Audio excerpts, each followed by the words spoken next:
Hello, Alex Lundry from Target Point Consulting here with you again, revisiting our data set and our interactive infographic about Tax Freedom Day and other measures of government taxes and spending.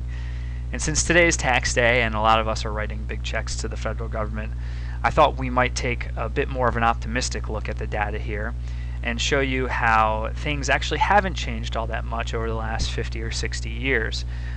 In previous data sets we've looked at how Tax Freedom Day has gotten later and later, how deficit has grown, federal spending has grown, so on and so forth. But if we use two particular numbers, we see that things really haven't changed all that much.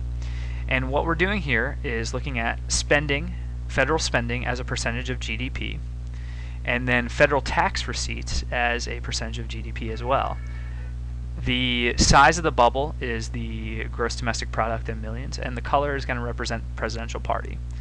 And if we animate this, we see that while we did start out very low as a percentage of GDP for receipts and spending, World War II increased it massively.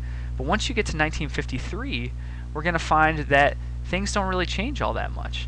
If we zoom in on this area as it's building, you see that really spending as a percentage of GDP and overall tax receipts as a percentage of GDP haven't moved all that much since 1953.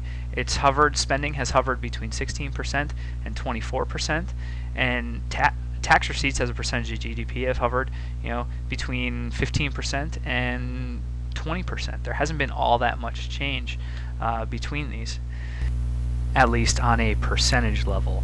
Now, when you do consider the drastic changes in GDP and these percentage changes, a small percentage change does have a serious impact on our tax burden.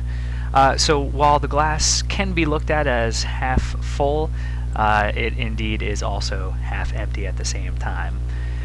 So with that, I wish you a happy tax day, and I look forward to hearing more about your interactions with this data set and hopefully doing a few more podcasts on this same data.